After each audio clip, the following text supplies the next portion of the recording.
Hotels, shops, restaurants, a massive water park, and pristine beaches adorned by slews of deck chairs, all sitting on an immense site facing the ultramarine hues of the Sea of Japan. These were the elements featured at Wonsan, Kolma, North Korea's ambitious new tourism resort, in footage released by state media in the early summer of 2025. On the 24th of June, the resort was toured by DPRK leader Kim Jong-un amidst an ostentatious inaugural ceremony bedecked by flags and pageantry. And while initially no such announcement was made, it became clear that the resort would cater to foreign tourists in what the BBC described as a bid to boost the state's flailing economy. The fanciful descriptions issued by North Korean media also revealed the site would be able to host no less than 20,000 visitors at any one time, accommodated in the many hotels located along the 4-kilometer-long Beachside strip. Sure enough, a handful of tourists actually began to trickle in, and then, only 3 weeks after opening, Wonsan Kolma abruptly shut its doors to foreigners. Now its future is uncertain. So what's been going on?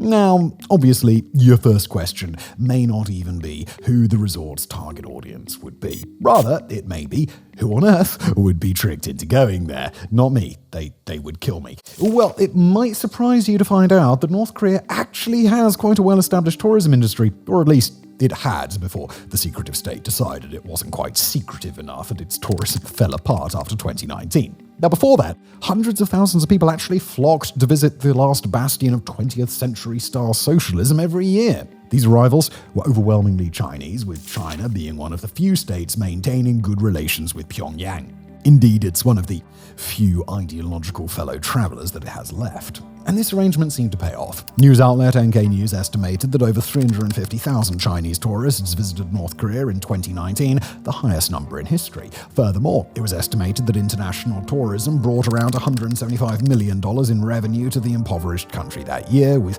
China responsible for roughly 95% of that figure. The remaining visitors were either Russians or Westerners on adventure tours, although the latter category started to largely dry out following the 2017 arrest, detention, and death of student Otto Warmbier. So, what did visitors to the DPRK get to visit? Well, in practice, not very much. No tour, Chinese or otherwise, was allowed to venture outside routes and destinations approved by the government. While some state-controlled agencies offered visits to smaller cities, and for a time South Korean tourists were allowed to visit Mount Kumgang from their side of the border, the DPRK's tourism offerings otherwise started and ended in Pyongyang. Not only that, but tourists were allowed to visit only airbrushed propaganda sites in the capital, such as the Kim Il-sung Square, the Victoria's Fatherland Liberation War Museum, it's a hell of a name, the immense tower of the Juche Idea, and the Mansu Hill Monument, a pair of enormous twin statues of Kim Jong-il and Kim Il-sung. Many experts have described Pyongyang itself as already unrepresentative of the society at large, being that only select individuals, those trusted by the regime, are actually allowed to live there in the first place. In a 2012 report for the US Committee for Human Rights in North Korea, author Robert Collins estimated that 99% of all of the city's residents are either members, candidate members, or the family dependents of the Korean Workers' Party. In general, tourists are greatly restricted in what they can see and do when visiting the DPRK. No wandering, no deviating, and certainly no conversing with any unvetted locals. The appeal of visiting a society stuck in time notwithstanding, it ain't much. Hardly surprising, then, that some tourists would try to liven up their visit with dares or minor risks, sometimes with absolutely disastrous consequences. Otto Warmbier's 2016 arrest occurred after he trespassed into a restricted area of his North Korean hotel, where he briefly handled a propaganda poster in what the government called a subversive act. He confessed to having attempted to steal the poster on behalf of an obscure secret student group in what was roundly dismissed as a statement under duress, but for which he was nonetheless sentenced to 15 years of hard labor. The Chinese tourists coming from an already restrictive society were probably much less likely to deviate from the restrictions of their visit, hence their large numbers. But even so, their welcome evaporated with the arrival of the COVID-19 pandemic in 2020. With that, North Korean tourism went out the window, and even after the pandemic relented, it was only modestly rekindled. China and North Korea had begun to display cracks in their relationship, especially as Kim Jong-un began to steer his country toward closer relations with Russia. Aside from working against one of the DPRK's few non-sanctioned forms of revenue and poking the patience of its most crucial state benefactors, this made the North arguably into an even greater pariah than it had been previously. But Kim Jong-un was undeterred. Moscow-Pyongyang relations eventually advanced as far as the DPRK sending soldiers to fight in the Kursk theater of Russia's war with Ukraine. The details of the murky arrangement remained guarded, but there could be little doubt that it largely favored Pyongyang, which had secured not only Russia's guarantee of assistance in case of invasion, but also a potential veto against the cyclical state sanctions issued by the United Nations. But another result of the cozy new arrangement would be the relaxing of North Korea's draconian tourist restrictions for Russians, something further capped by the completion of an opulent new resort on the Kolma Peninsula in an area known as Wonsan Bay. This would be Wonsan Kolma, and like many other North Korean projects, it had been in labor development for years.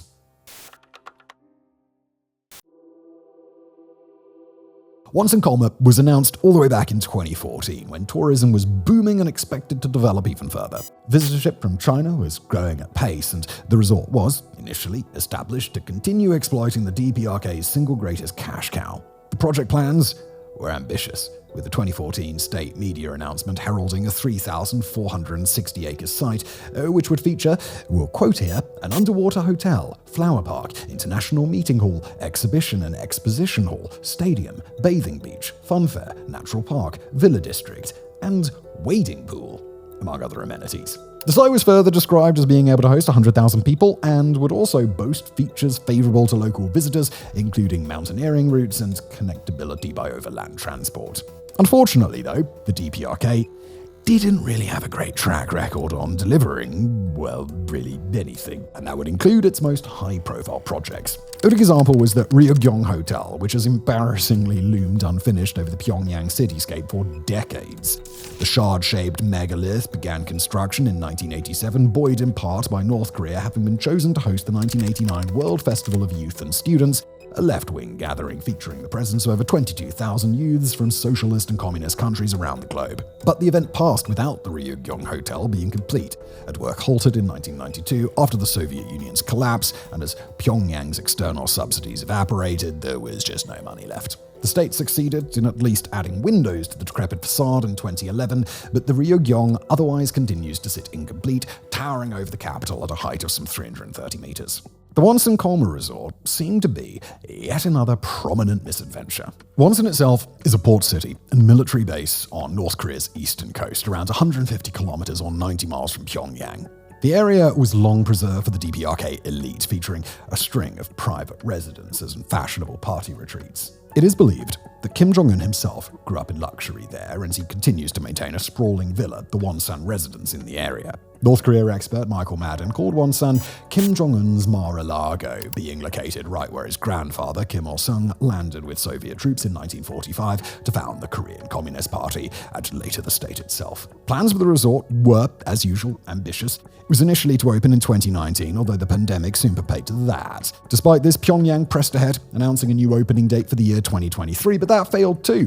2023 came and went, and the resort remained under construction. It seemed that the project would meet the same fate as the Ryugyong Hotel, decaying amidst an absence of status updates by its ideologue and the cabal of lieutenants and advisors around him. In the meantime, world attention concerning North Korea turned to other developments, not least the deterioration of North Korea's relations with the South and other changes to its foreign policies. Some of these, as it turned out, would have effects that would lead all the way back to the reignition of the resort project itself.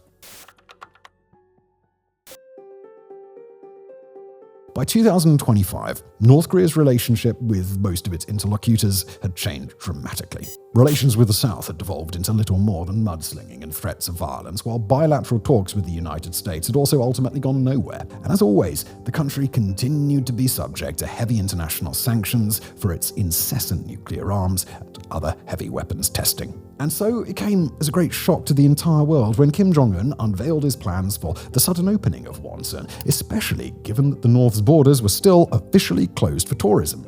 So, who exactly was this fledgling project intended for? Well, in theory, the main beneficiaries would be the North Korean people themselves, although, of course, the only people allowed to set foot anywhere close to it would be those connected to the regime and perhaps a few smiling extras to pose for photos before being chucked back out. But, to the surprise of many, it was soon revealed that the resort would actually be open to international tourists. And the question, as always, was, well, which ones? North American visitors were extremely unlikely, both in theory and in practice. The horrifying experience of Otto Warmbier, who succumbed to what the government called botulism after his detention in a North Korean labor camp, largely eliminated the enthusiasm of would-be visitors from the US. And those whose enthusiasm somehow remained intact would not be allowed to travel anyway. 10 weeks after Warmbier's death in June 2017, the US government announced a ban on all American passport holders from entering North Korea, with the exception of journalists, Red Cross officials, humanitarian workers, or those with special dispensation from the Secretary of State. The ban has since been upheld, being most recently reaffirmed in April 2025. Tour operators working with North Korea noted that most other countries' citizens almost certainly wouldn't avail of the Wonsan offer either. To take both the costly and perhaps risky journey all the way to the People's Republic only to visit a water park wouldn't really sway many punters.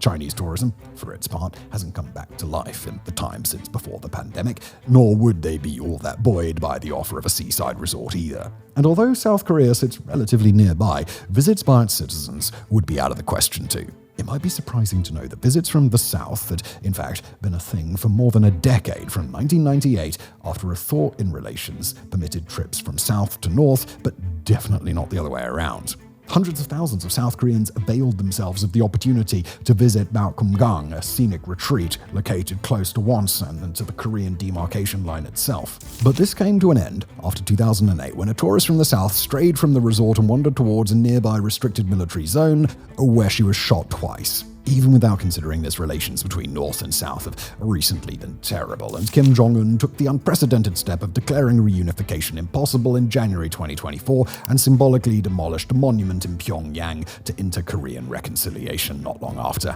And all of this left would-be visitors to Wonsan rather pitiful. But North Korea likely cared little, since the true target audience was already obvious: citizens of the state's newest close ally, Russia.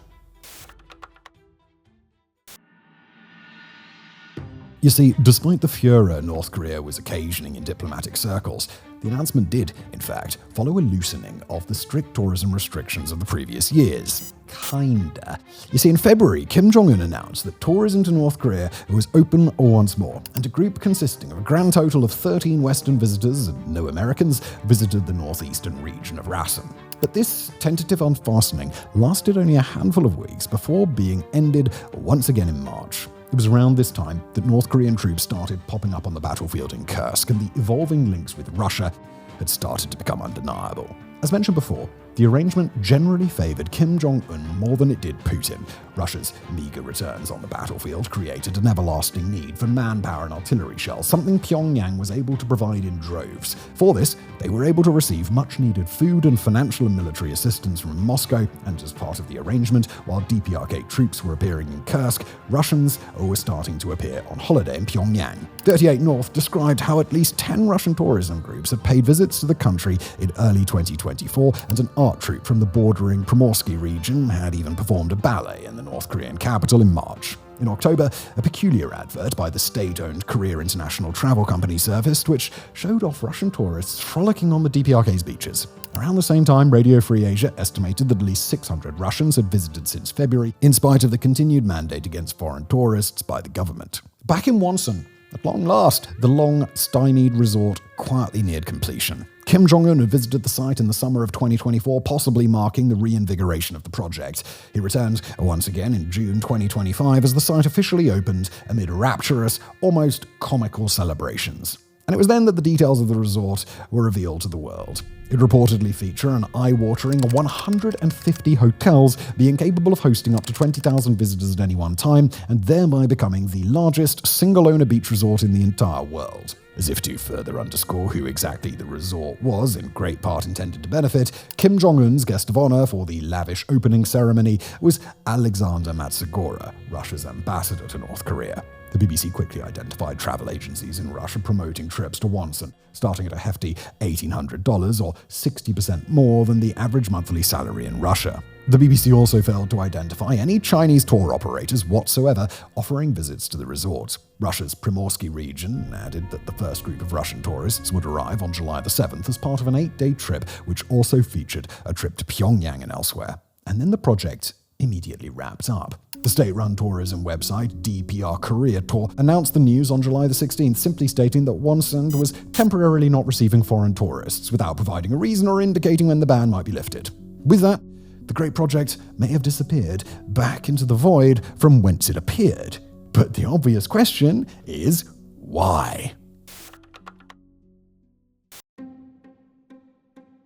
Despite overtures to the contrary, the DPRK has become decidedly averse to any foreign influence, including through the keenly needed tourism in the most recent years of Kim Jong-un's reign. The state's unwillingness to reopen its borders even to Chinese tourists displayed this, and reports indicated that even the few tours which did occur in latter years were subject to even greater restrictions than had previously been the case. Even the thin sliver of Russian tourists would likely be little different. Moreover, analysts pointed out that Pyongyang may have imposed the suspension after a Russian journalist who visited North Korea alongside Foreign Minister Sergei Lavrov implied that locals at Wonsan appeared to have been mobilized by the authorities rather than to be genuine holidaymakers. While this would come as little surprise to practically anyone, it may have been enough to convince the government to ditch the entire project rather than risk a potential cost to its image. And while the revenue available by tourism is badly needed by the isolated country, it might no longer be as badly needed as it previously was. The Russian arrangement almost certainly came with a financial windfall for the North, something which may have offset the acute need for tourism revenue entirely, thereby reducing the entire project to little other than an act of grace to curry more favor with Moscow. But nobody is above the sanctity of the state image. And Kim Jong-un may be more than happy to do away with the entire project, with the funds needed to uphold the state and continue arms testing now secured. Does the gargantuan resort at Wonsan Kolma now have a future? Well, as ever, only time's gonna tell. Thank you for watching.